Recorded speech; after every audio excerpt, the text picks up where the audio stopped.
자, 안녕하세요. 오늘은 경우의 수에서 자리 배치에 관련해서 얘기를 좀 해볼 거고요. 자리 배치라고 하는 거는 어떤 대상들을 자리에 배치하는 방법의 수를 구하는 문제들이 되겠죠. 그래서 우리는 자리 배치 문제를 크게 자리의 성격에 따라, 그러니까 서로 같은 자리가 있는지 없는지, 또는 대상의 성격에 따라 대상도 같은 대상이 있는지 없는지로 나눌 수 있는데, 오늘은 자리를 기준으로 먼저 볼 거예요. 그렇기 때문에 대상은 같은 거 없이 모두 구별이 가능한 거에 대해서만 보도록 할게요. 자, 자리를 기준으로 나누면은 우리는 세 가지로 나눌 수 있어요. 자리가 구별이 되는지, 아니면 모든 자리가 구별이 안 되는지, 아니면 자리 중에 일부는 구별이 안 되고 일부는 구별이 되는지로 나눌 수가 있겠어요. 그래서 첫 번째로는 모든 자리가 구별이 되는 경우만 먼저 볼 거예요. 자리에 구별이 되는 경우. 자, 자리에 구별이 모두 될 때, 자, 자리와 대상의 수가 같은 경우가 있겠죠. 자, 이게 이제 가장 간단한 형태인데요. 이 형태 같은 경우에는 별다른 조건이 없으면은 그냥 나열하는 방법을 세주시면 됩니다. 바로. 예를 들어서 자리가 이렇게 세 자리가 있다. 우리가 여기에 A, B, C를 나열할 거다라고 하면은 별다른 조건 없으니까 여기 올 수 있는 게 세 가지, 여기는 그럼 두 가지가 되겠죠. 여긴 한 가지 해서 얘는 여섯 가지다, 이런 식으로 되는 거겠죠. 자, 근데 만약에 자리에 대한 조건이 달려 있다, 그러면은 자리 조건 먼저 해결을 해주시면 되는데요. 예를 들어서 숫자 1, 2, 3, 4를 여기에 나열할 건데 이 자리에는 짝수만 와야 된다. 그러면 2 또는 4만 올 수 있는 거잖아요. 여기 올 수 있는 건 두 가지가 되겠죠. 그리고 남은 자리는 그냥 남은 숫자 3개 나열하면 되는 거니까 3가지, 2가지, 1가지 해서 얘는 이제 12가지다. 이런 식으로 생각을 하시면 되겠죠. 네, 그래서 조건이 달려 있으면은 조건을 먼저 해결해 주시고 나머지를 채워 주시면 되겠어요. 가령 이제 이런 문제도 있을 수 있는데요. 예를 들어서 이 5자리를 채워 넣을 건데 숫자 0, 1, 2, 3, 4 얘네들을 이용해서 5자리 짝수를 만들 거다 라고 하면은 1의 자리가 짝수가 와야 되는 거니까 0 또는 2 또는 4가 와야 되잖아요. 근데 0을 썼을 때는 이제 최고 자릿수에 0은 이제 상관없어졌으니까 여기는 이제 4가지가 되는 건데, 근데 2 또는 4를 썼을 때는 여기에 쓴 1의 자리에 쓴 것도 못 쓰고 0도 못 쓰니까 그 두 개를 빼면은 여기 쓸 수 있는 게 3가지가 되죠. 그래서 이런 경우에는 이제 경우를 나눠서 합의 법칙을 사용해서 푸셔야 됩니다. 그래서 조건이 없을 때는 그냥 하나하나 바로바로 세주시면 되는 거고요. 이런 식으로 조건이 붙었을 때는 필요한 조건만큼 먼저 해결을 해주던가 아니면은 경우를 나눠서 해결해 주시던가 이렇게 접근하시면 되겠어요. 그래서 자리와 대상이 동일할 때는 이렇게 접근을 하고요. 두 번째는 이제 자리보다 대상의 수가 더 많은 경우를 볼 거예요. 자리보다 대상의 수가 더 많은 경우. 대상의 수가 더 많을 때는 사실 별거 아닙니다. 이 대상 중에 자리에 앉힐 대상을 먼저 뽑으면 돼요. 그러니까 만약에 자리는 4자리인데 대상이 6명이다. 그러면 대상 6개 중에 자리에 앉을 4를 먼저 뽑아주면 되겠죠. 그런 다음에 이제 자리와 대상이 개수가 또 동일한 경우, 여기서 했던 것처럼 동일하게 이제 풀어 나가시면 되겠죠. 네, 그렇기 때문에 얘는 이제 이렇게 바로 해결을 하시면 되겠고요. 자, 다음에는 이제 자리가 대상보다 더 많은 걸 볼 거예요. 그러니까 자리가 대상보다 더 많다는 거는 빈자리가 존재한다는 얘기입니다. 빈자리가 존재한다는 얘기고요. 보통 이제 빈자리가 존재한다라고 하면은 어렵게 생각하시는 분들이 많은데요. 별거 아닙니다. 그러니까 빈자리라고 했을 때 그 빈자리를 어떻게 처리할지를 몰라서 이제 어렵게 생각하시는 분들이 많은데, 예를 들어 이렇게 생각할게요. 여기 의자가 5개가 이렇게 있고 사람 3명이 이렇게 있다. 사람이 셋 있다. 이렇게 있으면은 우리는 이 사람들을 여기 빈자리에 앉혀야 되는 건데 그럼 빈자리 두 개가 생기는 거잖아요. 그러니까 여기에다가 그냥 이렇게 생각하세요. 곰인형, 곰같이 안 생겼네요. 곰인형 두 개를 추가하는 거예요. 사람 색과 곰인형 둘. 그러니까 빈자리만큼은 똑같은 곰인형을 갖다 넣는 거예요. 그래서 예를 들어서 뭐 여기 사람 A, 여기 사람 B, 여기 사람 C 세우고 여기는 이제 곰인형을 이렇게 세웠다라고 한 다음에 그 다음에 곰인형 치워버리면 여기는 그대로 이제 빈자리가 되는 거죠. 그렇기 때문에 빈자리만큼 똑같은 인형을 갖다 놓고 나열을 해주신 다음에 곰인형을 치우면 빈자리인 걸로 바뀌는 거랑 똑같으니까 이런 식의 아이디어를 쓰시면 됩니다. 그래서 빈자리가 있다라고 하면은 빈자리만큼의 똑같은 곰인형을 갖다 넣은 다음에 우리는 경우를 세면은 만족을 하는 거다 라고 생각을 하시면 되겠어요. 그래서 자리가 대상보다 더 많을 때는 곰인형을 갖다 넣자. 그래서 경우를 세시면 되는 겁니다.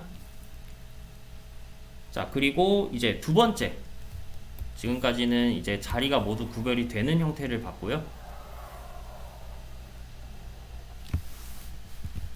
자, 두 번째는 자리가 구별이 안 되는 경우를 볼 거예요. 구별이 안 된다라고 하는 건 다 동일한 자리라는 얘기죠. 주로 많이 나오는 건 이제 원순열이죠. 원순열에서 이런 형태가 많이 나오는데요. 이런 경우에는 모두 자리가 구별된다고 생각하고 경우의 수를 구한 다음에 동일한 경우의 수만큼 나눠주면 되겠죠. 그래서 가령 이제 간단한 원 생각한다. 자, 이렇게 하면은 이제 여기 이제 A, B, C, D를 나열할 거다라고 하면은 이 네 자리가 다 다른 자리다라고 생각하면은 이 네 명을 나열하는 게 여기 오는 거, 여기 올 수 있는 사람 네 가지, 세 가지, 두 가지, 한 가지 이렇게 되는 거잖아요. 뭐 가령 예를 들면은 여기가 A, B, C, D 이렇게 왔다 할 때, 그러면 이 4, 3, 2를 다 곱하면 이제 24가지가 되는 건데, 근데 얘네들을 이렇게 돌릴 때마다 역시나 똑같은 경우가 다 나온다는 얘기니까 돌려서 똑같은 경우가 나오는 게 총 4가지죠. 그래서 같은 거 개수만큼 동일한 경우의 수만큼 나눠주면은 전체 경우가 되는 거죠. 그래서 우리가 흔히 보는 원순열 공식, 이제 얘는 총 4개니까 4-1 팩이 된다. 네, 이렇게 생각을 하시면 되겠고요. 또는 이제 이렇게 생각하셔도 돼요. 역시나 동일하게 이렇게 있다. 지금은 얘네들 모든 자리가 다 구별이 안 되는데 한 명을 먼저 보내는 거예요. 자, A한테 야, 너 먼저 가서 앉으라고 하면은 A가 어디를 앉을까 고민을 할 테지만 어차피 다 똑같은 자리예요. A가 여기 앉든 A가 여기 앉든 A가 여기 앉든 A가 여기를 앉든 다 똑같은 자리이기 때문에 A에겐 선택권이 하나밖에 없는 거예요. 그래서 A가 여기 한 가지 방법으로 앉았어요. 그러면 이제 남은 B, C, D는 여기에 들어오는 순간 이 A 때문에 모든 자리가 구별이 되죠. 여기는 이제 A를 기준으로 오른쪽이죠. A의 오른쪽. 여기는 A를 기준으로 A의 왼쪽이 되는 거고요. 이제 A가 이쪽 바라본다고 했을 때 여기는 A의 맞은편이죠. 그러니까 이 세 개 자리가 모두 구별이 되니까 B, C, D는 그냥 구별이 되는 자리에 앉는 거랑 똑같아요. 그렇기 때문에 3팩. 그래서 1 곱하기 3팩은 역시나 6가지가 되겠죠. 그래서 기본적인 이제 원순열이면 이렇게 원순열 공식을 써도 되고, 아니면은 모든 자리가 다 똑같을 때 한 명을 먼저 보내서 기준을 잡으면은 그 사람 또는 그 대상 때문에 이런 식으로 자리가 구별이 된다. 네, 이렇게 이제 접근을 하시면 되겠어요.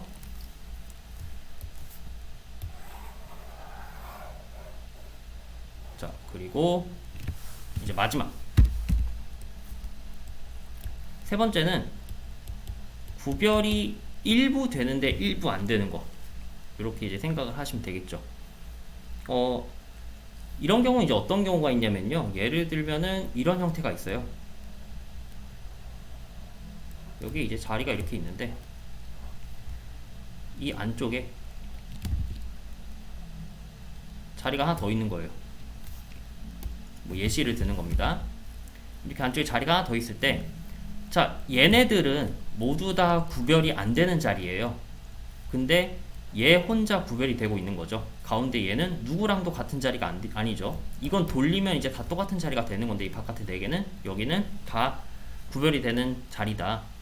그러면은 우리가 여기에 이제 A, B, C, D를 갖다가 나열을 하겠다 라고 하면은, 자, 얘 같은 경우에는 우리가 구별이 되는 자리와 안 되는 자리 나눌 수 있잖아요. 자, 여기는 구별이 된다 그랬죠. 여기에는 나머지 구별이 안 되고, 그랬을 때 구별이 되는, 구분이 되는 요 자리 먼저 채워주는 거예요. 여길 누구 앉힐까 먼저 생각하는 겁니다. 그래서 이 5개 대상 중에 여기 누가 갈래 하면은 5가지가 되겠죠. 그래서 예를 들어서 A가 같다, A가 여기 같다라고 하면은 이 4명은 바깥에 4개에 앉아야 되는데 요건 다시 자리가 구별이 안 되기 때문에 우리가 앞에서 두 번째로 했던 요 방법을 쓰면 된다는 거예요. 그래서 그냥 원순열 생각해서 3팩을 해도 되고, 아니면은 B한테 먼저, 야, B 먼저 가서 앉아 하면은 B가 앉을 수 있는 방법은 다 똑같은 자리니까 한 가지죠. B가 여기 앉았다라고 하면은 B 때문에 자리에 구별이 다 되기 때문에 남은 애들은 그냥 3팩이 되는 거예요. 네, 요런 식으로 생각을 하시면 됩니다. 그래서 구별이 안 되는 자리는, 구별이 안 되는 자리와 구별이 되는 자리 섞여 있으면은, 자, 구별이 되는 곳 먼저 채웁니다. 먼저 채우면은 남은 자리는 구별이 안 되기 때문에 이제 두 번째 방법으로 해결을 하시면 되는 거예요. 자, 이렇게 되고요. 자, 이제 오늘은 이제 자리 배치 기본적인 상황, 전체 이제 자리가 구별이 되는지 안 되는지, 일부 되는지, 그리고 또 대상의 수가 자리의 수랑 어떤지, 같은지 다른지에 대해서 얘기를 해봤는데요. 방금 말씀드린 모든 것들은 그냥 기본적인 접근 방법들이에요. 기본적인 접근 방법들이고, 결국에는 여러분 문제에서는 조건들이 더 복잡하게 나올 거예요. 조건들이 복잡하게 나오면은 결국에는 여러분들은 역시나 분류를 계속 연습을 하셔야 돼요. 결국에는 분류를 어떻게 해서 우리가 합의 법칙과 고배 법칙을 쓸 것이냐, 아니면은 직접 세야 되는 거냐. 네, 요것들을 계속 공부를 하셔야 하는 겁니다.